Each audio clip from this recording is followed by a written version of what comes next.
지금 환자가 발생했지 않습니까? 이래서 지금 우리나라가 지금 우한폐렴 때문에 온 국민의 그 관심이 우한폐렴에 집중되어 있는 사이에 지금 문 정권은요 이상한 짓을 하고 있습니다. 이미 여러분들 보신 분들도 있겠지만은 우한폐렴으로 혼잡스러운 와중에 입찰 불가능한 중국 기업들 한전사업 참여시킨 문재인 정부라는 기사가 있어요. 지금 얘네들이 우리나라의 국가 기간 산업인 한국전력을요 중국에 팔아넘기려 하고 있습니다. 뭐 이런 것만 있는 게 아니죠. 또 뭐가 있냐면은 북한에다가 도시가스를 설치한답니다. 그래서 제목이 이 틈을 타 정부 북한 접경 지역에 도시가스 설치 등 2,160억 원 투입해가지고 북한에다가 도시가스를 설치하는 그런 사업을 하는 이상한 짓을 하고 있습니다. 숫자도 하필이면 2,160이에요. 6 곱하기 6 곱하기 6, 216이라 그랬죠? 네.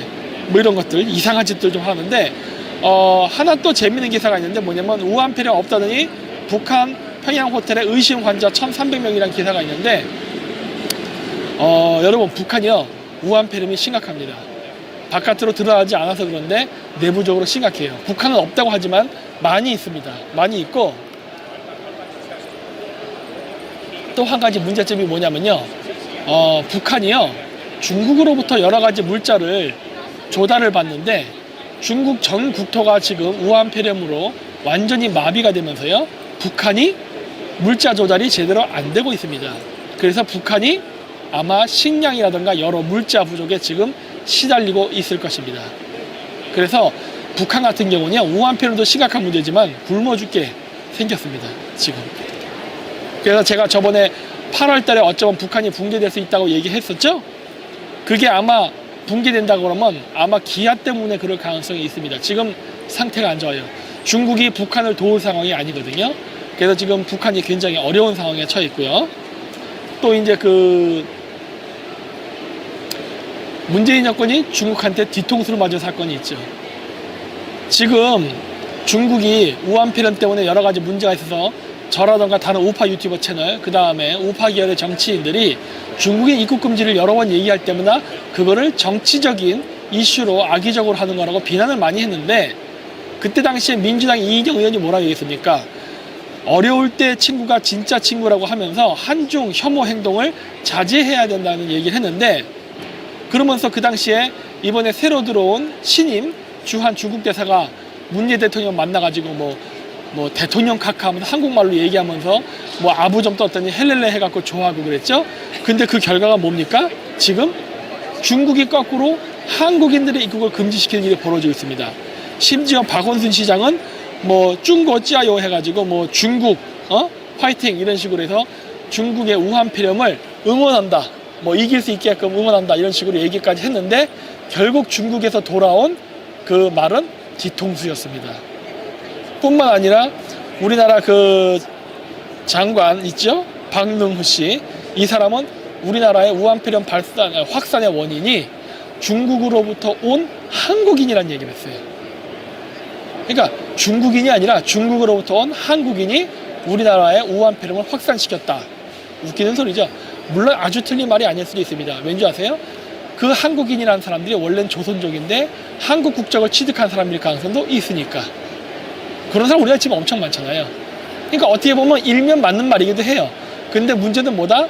지금 현 정권은 조선족, 중국 이런 말을 의도적으로 삭제하면서 말을 하고 있다는 것이죠. 그리고 우리나라도 지금 마스크가 없어서 부족해 죽겠는데 죄다 중국이다 지금 다 팔아넘기고 공짜로 갖다 상납하고 있죠. 이런데도 중국이 친중 정권이 아니라고 문재인 정권이 친중 정권이 아니라고 얘기하면은 이제는 그 사람은 제정신이 아닌 겁니다. 그동안은 문재인이 친중파라던가 친중 정치학 얘기했을 때 심지어 우파 쪽에서도 많은 사람들이 비난을 하고 별로 주목을 하지 않았는데 이제 이 정도가 되면요 이거는 뭐 100%입니다. 이제 우리나라 국민들도 이런 거에 대해서 자각을 하고 빨리 이거에 대한 조치를 취해야 될 것이라고 생각합니다. 그런데 중국이 이렇게 뒤통수를 칠 때 정말 아이러니하게도 우리가 반일운동을 벌이면서 그 불매운동을 벌였던 유니클로가 대구에다가 마스크를 15,000장을 기부했답니다. 그러면서 뭐라 얘기했느냐? 힘들 때 친구가 진짜 친구. 뭐 일본의 이러한 기부 정말 고맙죠. 근데 일본이 이런 거를 기부하면서 어떻게 보면 넌지시 한국을 연맥인 겁니다. 왜냐? 힘들 때 친구가 진짜 친구라는 말을 누가 했죠? 민주당의 이인영 의원이 얘기했잖아요. 예. 그래서 어떻게 보면은 진짜 친구는 누구다? 일본입니다. 중국이 아니에요. 예. 참 안타깝습니다. 우리나라의 그 정치인들이 이렇게 밑도 끝도 없이 감정적으로 반일 정책을 하는 바람에 우리나라가 크게 많은 일들을 그르치는 걸 보고 있으면 정말 안타까워요. 이번에도 정말 아이러니하게도 제가 여기 미국에 올 때도 저를 도와줬던 사람들은 일본 사람이었습니다. 네? 이런 것도 어떻게 보면 한편의 아이러니가 아닐 수 없죠. 네? 어떻게 이렇게 한국 사람들 하는 짓이 중국인 같은지 이해가 안 됩니다. 자, 그래서 중국의 그런 뒤통수는 이걸로 끝나지 않지요. 시진핑이가 한국하고 일본이 그 비상대책을 세워서 중국 매체에 다시 얘기할게요. 한국하고 일본이 중국의 방역체계를 배우러 거꾸로 적반하장의 말을 했습니다. 그러면서 한국이 중국보다 더 위험하기 때문에 한국인의 출입을 통제한다는 그런 기사들도 지금 쭉 나오고 있어요. 심지어 한국 항공편 입국자 163명을 전원을 격리시키기도 했습니다. 근데 문제는 뭐냐면 이러한 일이 발생하게 되면은 우리나라 외교관 뭐 하는 겁니까? 강경화 외교부 장관. 네? 이런 거 항의했더니 중국이 정면으로 반박하죠. 외교보다 더 중요한 건 방역이다 하면서. 근데 이 기사도 웃긴 기사입니다. 왠지 아세요? 언제부터 중국인들이 중국 인민의 인권을 걱정했습니까? 에포타임즈에서도 그런 이야기들이 나왔었죠. 그 살아있는 중국인, 물론 병이 심하게 들어있지만 그런 사람들도 전부 다 비닐에 씌워가지고 화장시켜버렸다는 거. 언제 중국 공산당이 중국 인민을 그렇게 위했다고 이런 말도 안 되는 적반하장의 소리를 하냐는 겁니다. 예? 완전 내로남불이죠. 예. 이런 일이 있었고, 또 시진핑이가 한 얘기가 중국 내에서 발생하는 환자의 숫자가 주춤하니까 중국의 방역 체계 경험을 세계와 나누라라는 말도 안 되는 엉터리 소리를 했습니다. 중국의 방역 체계에 대한 경험은요 딱 하나입니다. 그냥 산 사람도 화장하는 거. 그렇게 해서 완전히 그 비인권적인 그러한 방역 시스템으로 사람들을 죽여버리는 거거든요. 이런 거 배워서 뭐합니까? 예. 근데 이런 것들을 하는데 지금 중국 정부의 이러한 만행, 그 다음에 한국의 친정 행위를 숨기기 위해서 가짜뉴스를 펼친데요.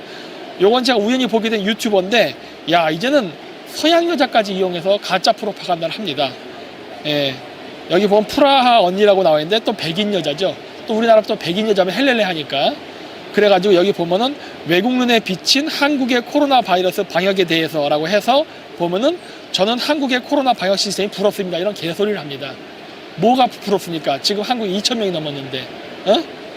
그리고 우한 코로나의 환자가 급증한 것은 한국 국가 체계가 잘 작동한다는 뜻이다 라는 식으로 말을 했죠. 이게 무슨 말이다? 우리가 그만큼 잘 찾았다 이런 소리입니다. 이것도 말이 안 되죠. 언제부터 우리가 방역을 제대로 했길래 그렇습니까? 우리가 방역을 철저히 한 상태에서 찾았다면은 칭찬만 하지만 중국인 입국도 완전히 그냥 방치했죠. 그리고 우한 쪽에서 들어온 중국인들 지금 어디인지 80%가 연락이 안 되죠. 그리고 그 외에 지금 우리나라 우한 그 폐렴 그 확진자들 이동 경로라던가 그 다음에 어떤 그 원인 분석조차 제대로 안 되고 있죠. 근데 뭘 제대로 했다고 이렇게 확진자가 급증한 게 우리가 방역 체계가 좋았기 때문이라는 거짓말을 합니까? 방역이 허술했기 때문에 지금 마구마구 전염되는 거지. 근데 이런 식의 거짓말을 얘들은 하고 있다는 겁니다. 그러니까 프라하, 체코죠? 과거 공산권 국가. 그 동유럽의 좌파 국가, 공산권 국가 여자들, 백인 여자들 이용해서 가짜뉴스 퍼뜨리고 심지어 우리나라의 공직자들도 이런 식으로 우한폐렴 환자가 급증하는 원인을 자신들의 무능이 아니라 오히려 열심히 잘 찾았기 때문에 급증했다고 이런 거짓말을 하는 이런 가짜뉴스를 계속 보내고 있죠. 예. 그리고 이제 군대까지 투입시키려고 합니다. 그래서 이 일련의 사건을 보면 제가 예전에도 얘기했듯이 이번 우한폐렴 이 사건은요 다분히 의도적입니다. 우연 발생적인 게 아니에요. 제가 작년에 얘기할 때도 그랬지 않습니까? 문재인 정권은 이렇게 할 것이라고. 왜? 조국 사모펀드에 의해서 이미 오래전부터 투자가 돼서 이 계획을 하려고 했던 게 아닌가라고 의심이 된다고 했죠. 왜냐? 조국의 사모펀드에서 블루코어 밸류업 그린코어 밸류업 1호가 전부 다 재난 방지 관련 시스템에 투자가 되었기 때문이죠. 지금 이런 식으로 가는 이 우한 폐렴 확산 사태가 재난 사태거든요. 그러면 어떻게 된다? 우리나라의 청와대, 소방서, 경찰관, 국방부, 군부대 뭐 등등등 여러 공공기관 이런 데에 전부 다 화웨이 기판 깔고 그 다음에 얘네들 그 보안 장비 이런 것들 전부 다 민간으로 돌리고 이런 식으로 해가지고 우리 보안 체계를 다 무너뜨려 버리면요 우리나라를 100% 해킹할 수 있는 상태가 되거든요. 그래서 제가 이거 될 거라고 했는데 여러분 보십시오. 제가 말한 게 단순한 음모론이 아니라 이제 점점 실현 가능성이 있는 사실로 되어가고 있다는 것을 아시게 될 겁니다.